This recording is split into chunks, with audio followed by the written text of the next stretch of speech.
Oi. Alunos que tem em todas as salas de aula. Parte 12. O primeiro é o que deixa tudo pra última hora. Esse tipo de aluno deixa tudo pro último momento. Dever de casa e trabalho, ou ele faz um dia antes, ou ele faz no dia de entregar e provavelmente na sala de aula. O segundo tipo é o que sempre vai na aula porque a mãe dele não deixa ele faltar. Pode ser o dia que larga cedo, pode ser o dia que entra tarde, não interessa, ele é obrigado a ir. É o tipo que nem gosta tanto da escola. Se tivesse aula um dia sim, um dia não, pra ele tava ótimo. Terceiro tipo de aluno é a dupla ou o grupinho que parece que já se conhecem há anos e que provavelmente a amizade começou esse ano. Eles compartilham segredos um com o outro, eles conversam, fazem fofoca, ficam rindo e debocham de todo mundo. E nessa dupla ou grupinho, sempre tem um que tá gostando de uma pessoa e não para de falar dela, e a outra pessoa que é observadora, conhece um monte de gente e sabe muita fofoca. Quarto tipo de aluno é aquele que raramente falta, mas quando ele falta, tudo acontece. Tem passeio, tem teste surpresa, tem lanche diferente, o Neymar e a Anitta vão na escola, tem briga quando ele falta, tudo acontece quando ele falta. Quinto tipo de aluno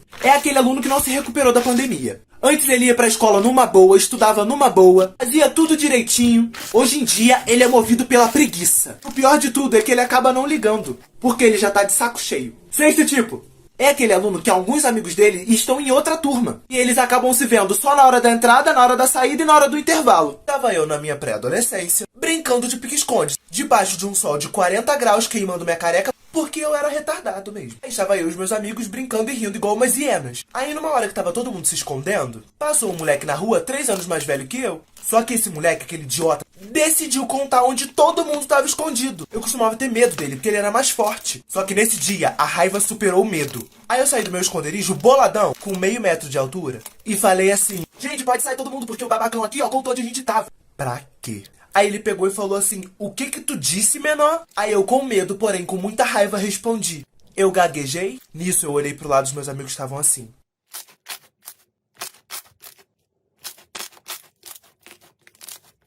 Nisso eu me dei conta do que eu tinha falado e fui chegando lentamente pra perto do meu portão. Enquanto aquele babaca, que eu esqueci o nome, Leonardo, foi vindo pra perto de mim falando: repete que eu vou te arrebentar, repete que eu vou te arrebentar. Eu já tava indo embora, quase pedindo desculpa. Aí ele falou assim, ó: você é igual a todos da tua família. Uns merda. Eu já tava quase dentro de casa, aí eu fiz assim: não fala da minha família, não. Aí depois eu saí correndo pra dentro de casa, falando pro meu pai que ele queria me bater. Aí meu pai me defendeu, mandou ele ir embora, e eu me saí muito bem nessa situação. Só que eu passei os últimos anos em que eu morava naquele bairro evitando ele. Porque ele jurava que quando ele me achasse, ele ia me matar.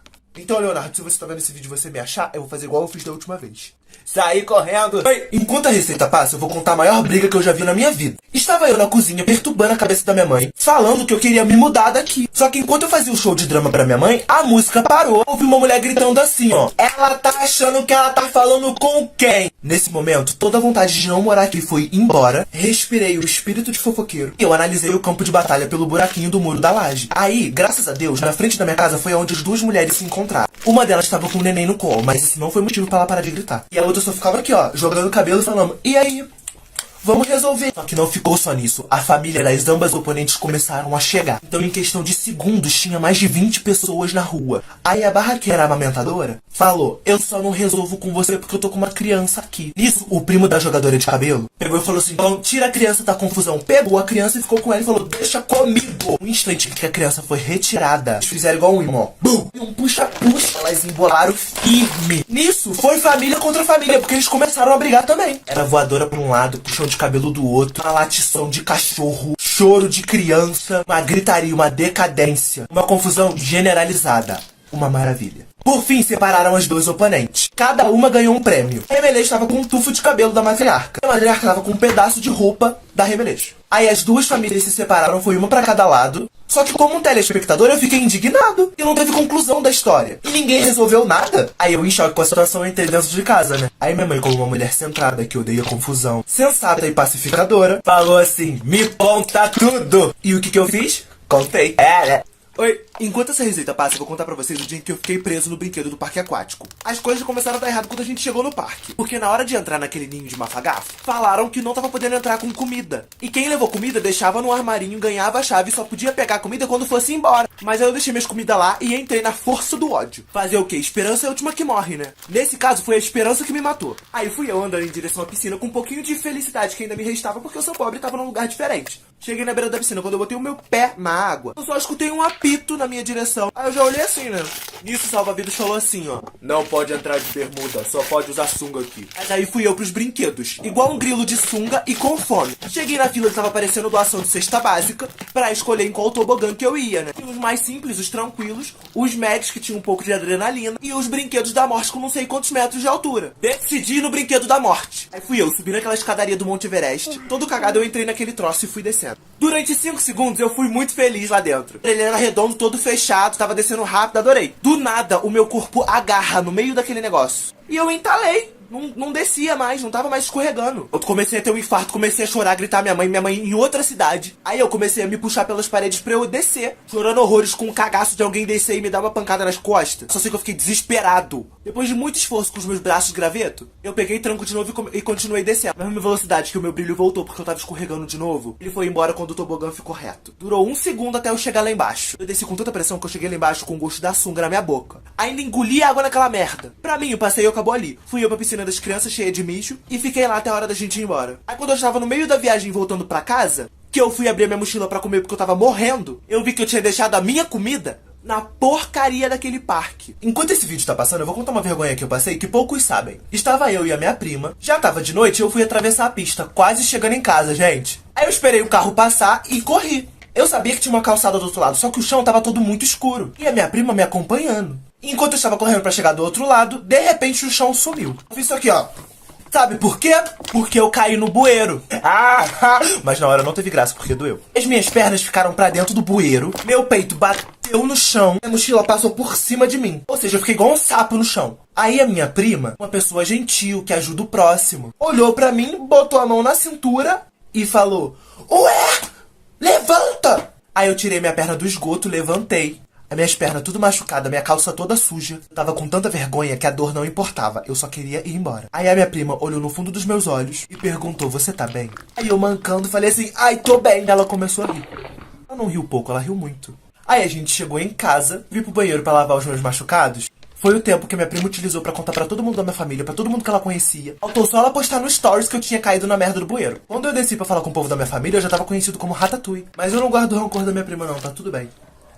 Enquanto a receita vai passando, eu vou contar pra vocês o dia que o meu professor teve um surto. A minha sala definitivamente era a pior da escola. Só tinha gente maluca e estranha. E nesse dia em específico, tava todo mundo com fogo. Era riso, era fofoca, era música, era briga, era dança. Aí teve uma troca de professores e entrou o professor bonzinho. Só que geral tava cagando pra aula dele. E simplesmente fingiram que ele não tava lá. Aí a menina do fundão incorporou o espírito da escola de samba, começou a cantar e fazer batuque na mesa. E o povo do fundão começou a animar e cantar e bater junto. O professor calado, escrevendo no caderninho dele. A sala tava parecendo aqueles bailes do Rio de Janeiro. E eu na minha mente assim, ó: vai dar merda. Aí o professor calmamente se levantou, botou a mão aqui assim, ó, e falou: eu vou contar até 3. Quando ele ia falar o 2, ele já explodiu. Ele pegou o livro dele e bateu no quadro. Pá, pá, pá. Aí a música parou. O cara que tava rebolando, se remexendo, foi se remexendo devagarzinho pro seu lugar. O cara tava gritando, fofocando, calou a boca. E ele começou a humilhar todo mundo. Aí ele falou: eu desisto de dar aula pra vocês. Só que antes de eu sair,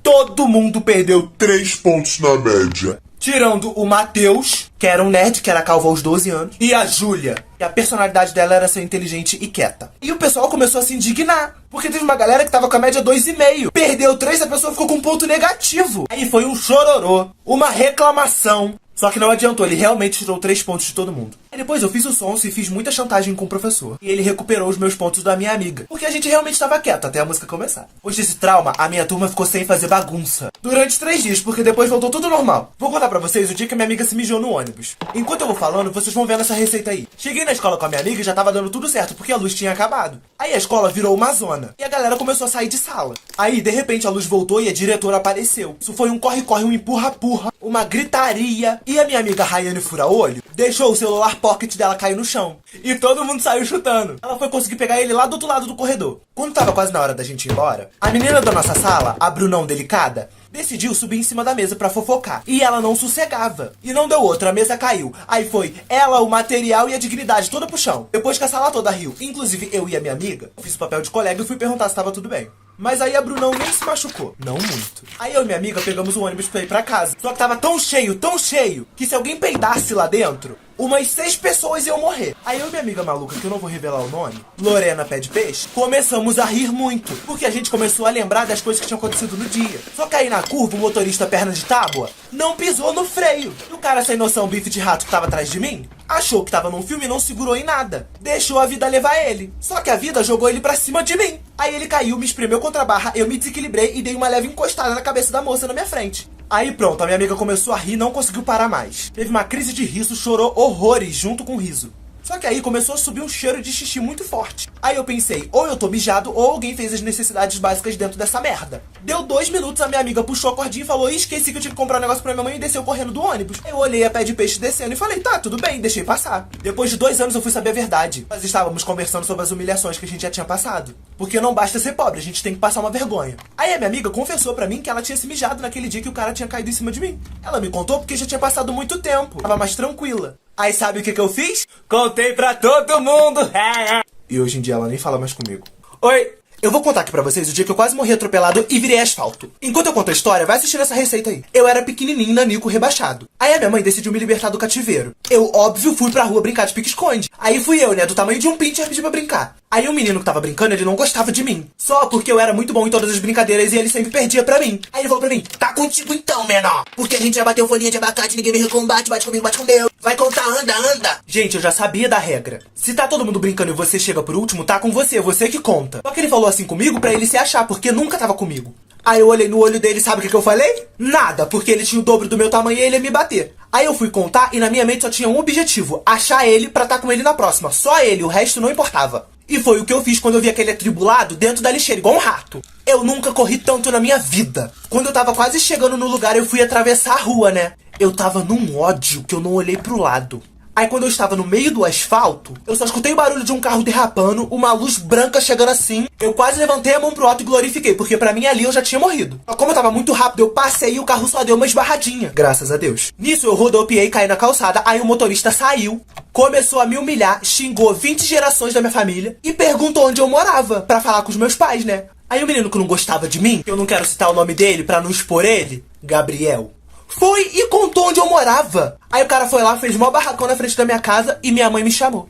Aí fui eu pra casa, do tamanho de um anão, mancando e chorando horrores, porque eu sabia que quando eu chegasse em casa eu ia ser atropelado de verdade, só que dessa vez pela minha mãe. Mas ela ficou tão preocupada que ela não me encostou. Ela só me deixou de castigo. Por 3 anos.